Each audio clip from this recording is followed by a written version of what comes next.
Hey everybody, Bandicoot Commando here and welcome back to Sly Cooper.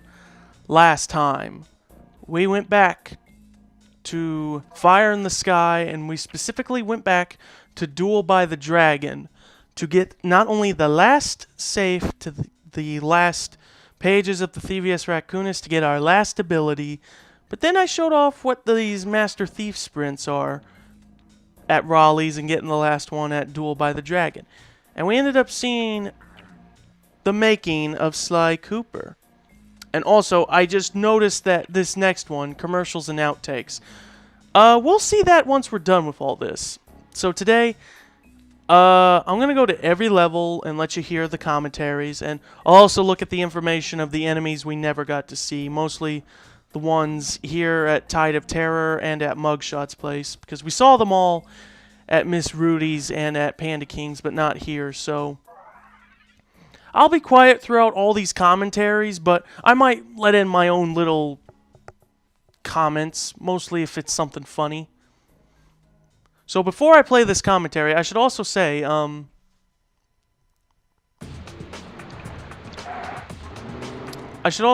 how sometimes, oh, you have to do it while... Okay, I see. Let me try that again. Well, first off, what I was going to say is sometimes during their commentary, they might bring up either certain words or things, and they have to censor them out. They censor out the swear words if they say anything like that, or they censor out, like, names of other things, really, like movies or games and stuff like that. They censor that out. I don't understand why they had to censor that out, but enjoy the commentaries. So this is the approach leading into Raleigh's Store Machine boat. And this is one of the first levels of the game we made. And it has been gone over and over and over, and as the characters changed, as his jump length changed and jump height changed, this level got changed too. Right. And it's also sort of like the test bed for the lighting, right? Hokyo, you did all the lighting in the game. Right. What kind of stuff was going through your head when you were making this level? Before I do any lighting, the artist, me and included other artists, we trying to get the right color palettes, get the right mood of the time. The main goal that I was trying to do for this game was not making it too dark, but you still get the sense that you're at the nighttime. Is it hard to do to kind of get a versatile set of colors going on to represent? Yeah, if you die, you have to rehear the commentary. And so this is the approach leading into Raleigh's Store Machine boat. And this is one of the first levels of the game we made. And it has been gone over and over and over, and as the characters changed, as his jump length changed and jump height changed, this level got changed too. Right. And it's also sort of like the test bed for the lighting, right? Hokyo, you did all the lighting in the game. Right. What kind of stuff was going through your head when you were making this level? Before I do any lighting, the artist, me and included other artists, we trying to get the right color palettes, get the right mood of the time.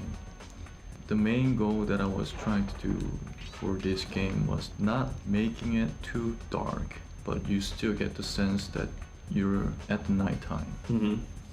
Is it hard to do to kind of get a versatile set of colors going on to represent night, Right. but not be kind of Las Vegas-y? Right. As you can see the game right now, you have tealish shadow all over.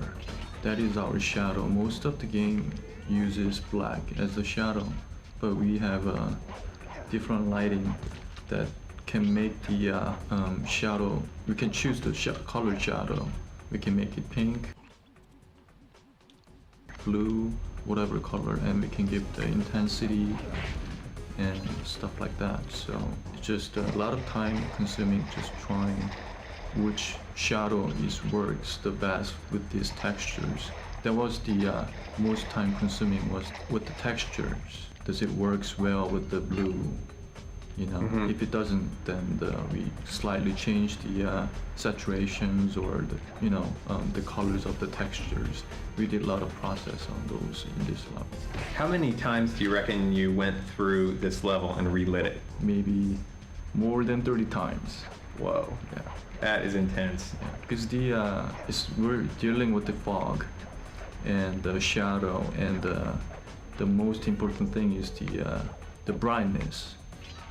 If the game is too dark, everybody has a different TVs, so it might look very dark on some people's TV, and it might look very washed out, very bright. So that was very challenging for me to making it, kind of getting it right, the brightness. You've got a really weird setup here at work where you've got your computer monitor and then 3 TVs right next to each other while you're doing your lighting. And it isn't, like, one is a bright TV, one's a normal TV, and one's a dark TV. Right. The reason that I have a 3 different set of TVs, I wanted to see the game with really kind of washed, bright, and also very, very dark. So my goal is trying to make it all same with those 3 different monitors, trying to get it all same brightness and the colors. So yeah, that's kind of how the commentaries work, and yeah, this level went through so many changes. It's not even funny, but if you're ever gonna work as a game designer and you get that job of having to work with the lighting, then that will suck for you. Anyway, on to the next one.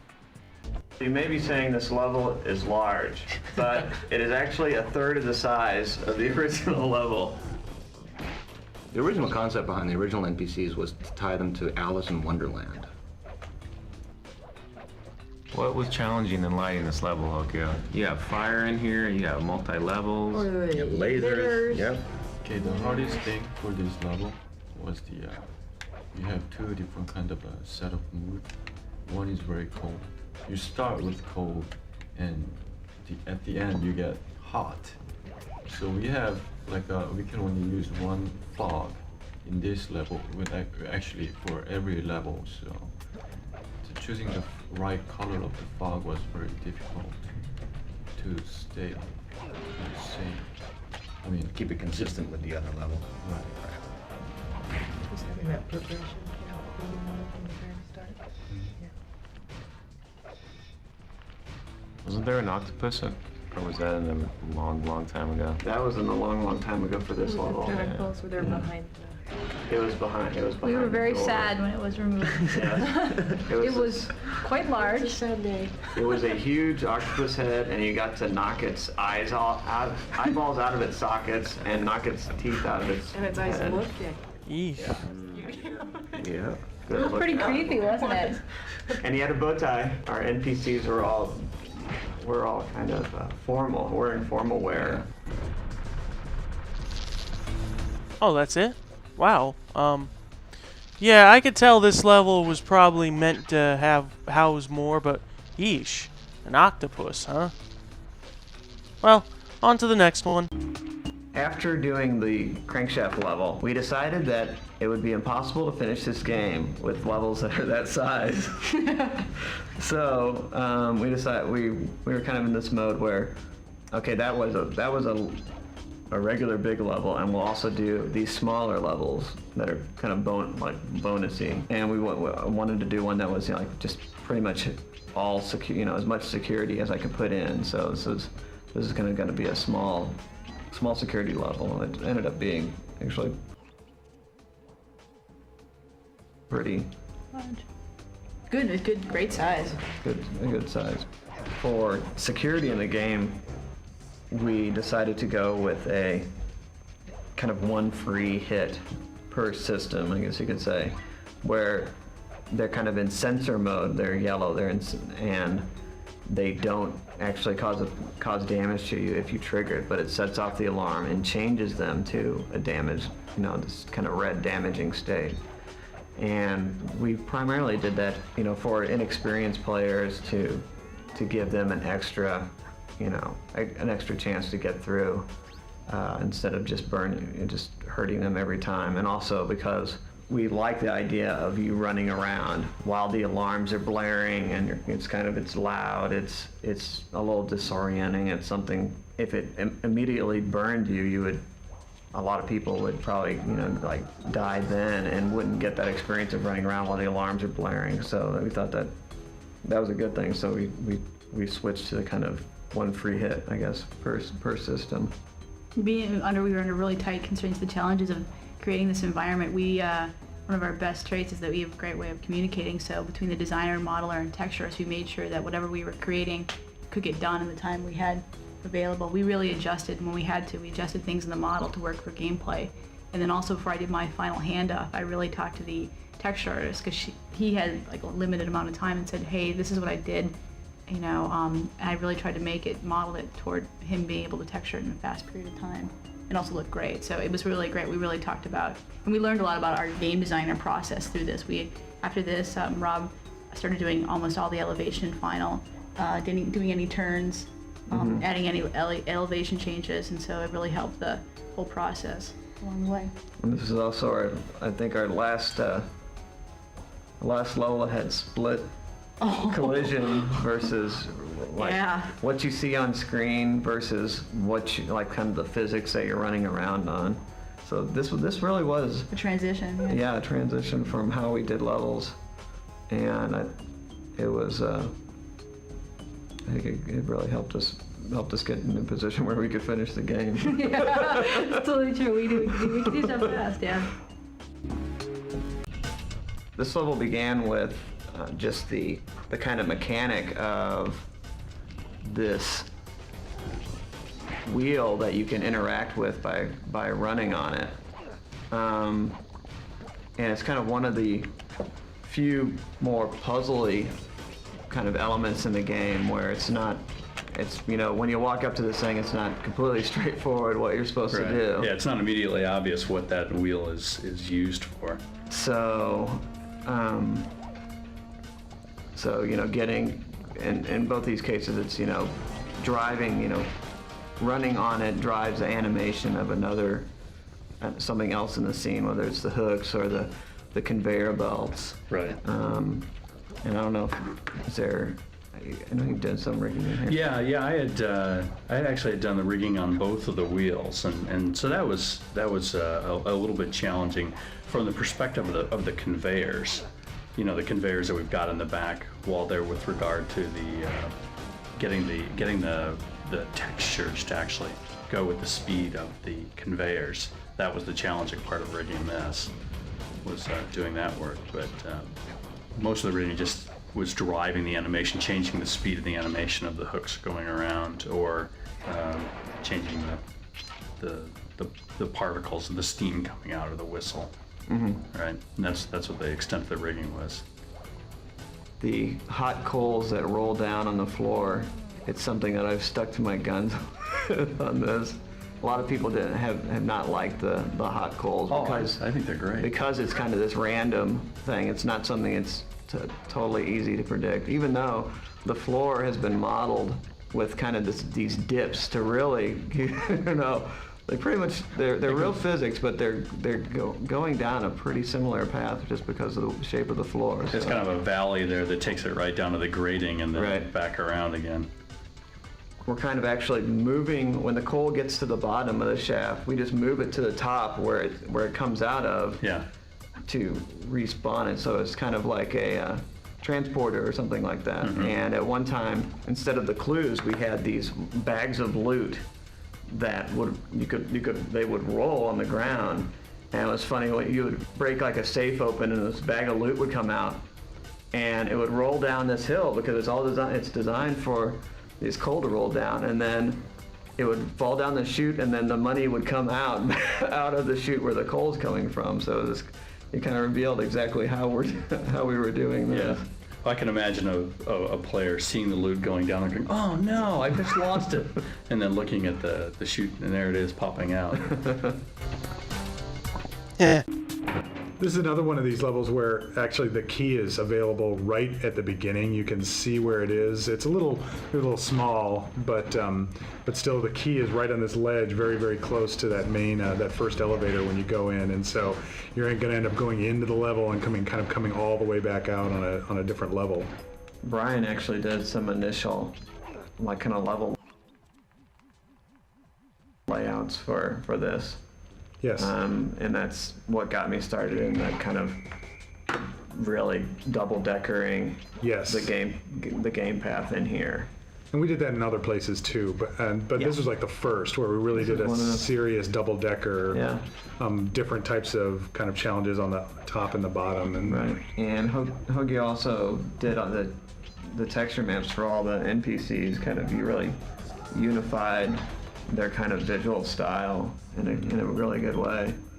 The main problem for our levels, I mean, my goal is to make it not dark, but give it the night sense. And especially like this level is the interior, but you still get the night light. So it was pretty difficult for me to do the lighting at first. I know we've changed lighting models 3 times. 3 times. Right. So each time you got to learn the new tricks of the new lights and then Right. change all those out. Right. That was kind of difficult at first, learning through the new lighting system. But it really helped the visual since we have the shadow.